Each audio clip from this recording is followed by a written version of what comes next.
It was last summer, and I was driving from Dallas to Denver for a friend's wedding. I'd left late, thinking I could make it halfway before stopping for the night. By the time I crossed into Oklahoma, it was after midnight. The highway was empty, just me and the hum of the engine, the radio fading in and out with static. I was starting to get that heavy, bone-deep tiredness that makes your eyelids droop and your mind wander. I knew I needed to stop soon, but every exit seemed to lead to nothing but darkness and empty fields.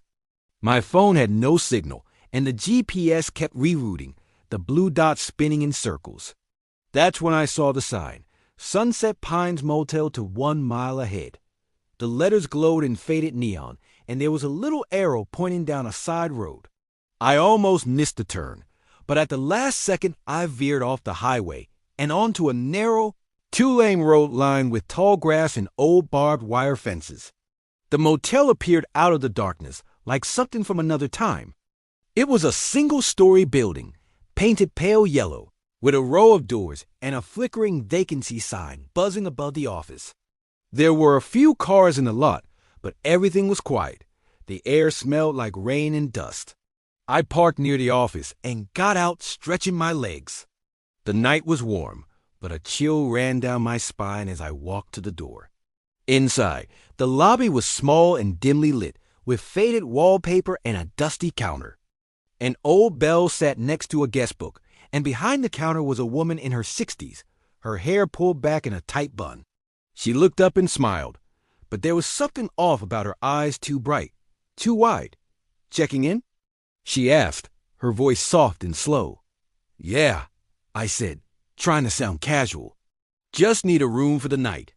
She slid a key across the counter, the old-fashioned kind with a big plastic tag. "Room 7, end of the row. Breakfast is at 6. Checkout's at 10. I thanked her, signed the guestbook, and headed back outside. The lot was even quieter now, the other cars dark and empty.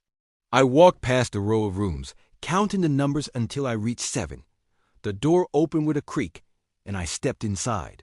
The room was clean but old floral bedspread, wood paneling, a little TV bolted to the dresser. The air smelled faintly of bleach and something sweeter, almost like flowers. I locked the door, pulled the curtain shut, and collapsed onto the bed, too tired to even change clothes. I must have dozed off, because I woke to the sound of voices outside my window. At first, I thought it was just other guests, but the voices were strange whispering, almost chanting, in a language I didn't recognize. I sat up, heart pounding, and peeked through the curtains. The parking lot was empty. No people, no cars, just the flickering neon sign and the shadows of the tall grass swaying in the wind.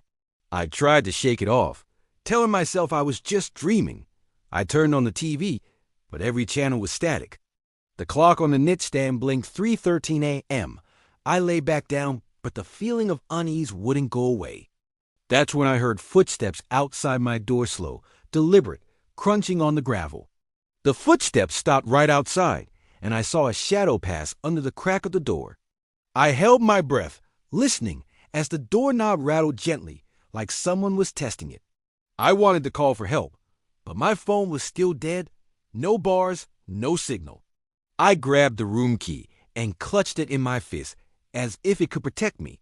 After a few minutes, the footsteps moved on, fading into the night. I waited, counting the seconds, until I finally worked up the courage to open the door a crack. The lot was empty. The air was still. But on the ground outside my door, I found a single wilted flower white with petals like paper. I went back inside, locked the door, and sat on the bed, wide awake. I told myself I'd leave at first light, no matter what. But the night wasn't done with me yet. I tried to distract myself by reading the guestbook I'd signed in the lobby. I'd scribbled my name quickly, but now I realized the pages were filled with names written in faded ink, some dating back decades. The handwriting grew shakier the further back I flipped, and some of the names were crossed out with thick, angry lines. One entry, dated 1978, simply read, "Don't stay in room 7. A chill ran through me. I set the book down and checked the window again. The neon sign was flickering, but now it looked dimmer, as if the night was swallowing the light. I tried the TV again, but it was still static, the screen flickering with ghostly shapes that seemed to move just out of sight. I lay back down, but sleep wouldn't come.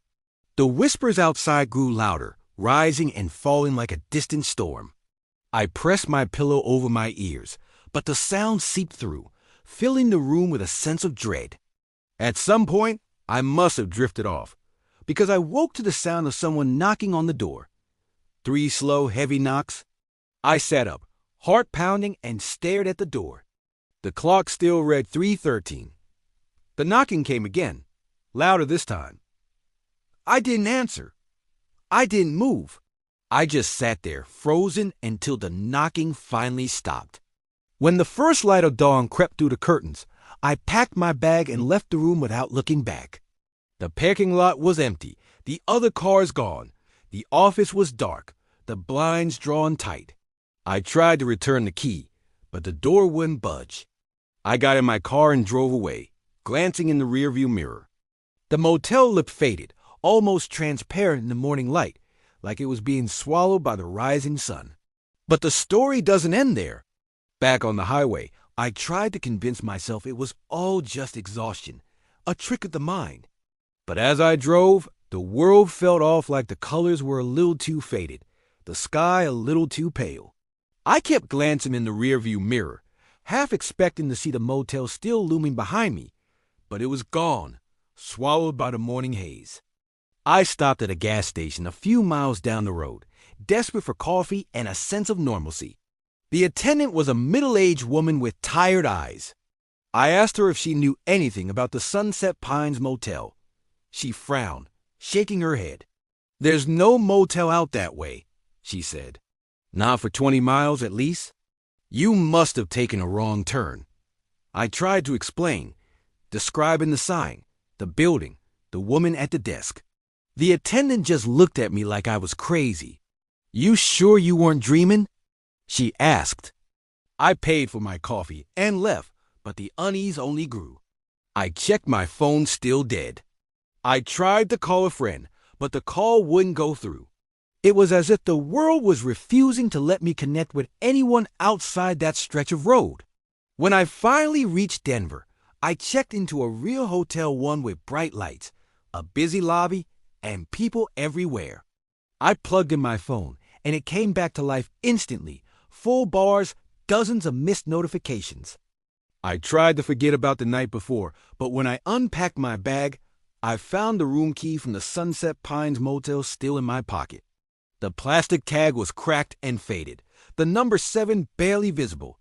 That night, I dreamed of the motel. I was back in room 7, the whispers outside louder than ever. The door rattled, the clock blinked 3:13, and the woman from the front desk stood at the foot of the bed, her eyes wide and empty. She reached out, her hand cold as ice, and pressed the wilted flower into my palm. I woke up gasping, the imprint of her fingers lingering on my skin. The next day, I did some research. I searched for Sunset Pines Motel, but nothing came up, no address, no reviews, not even an old listing. I checked satellite maps, but the side road I'd taken didn't exist. It was as if the motel had never been there at all.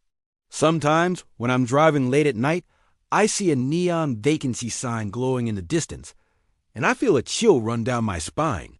I keep driving, no matter how tired I am, no matter how much I want to stop.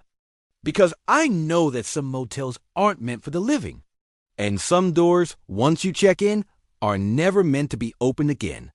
If you ever find yourself on a dark highway, exhausted and desperate for rest, and you see a neon sign glowing in the night, think twice before you turn. Because some motels are waiting for you. And once you check in, you may never really leave.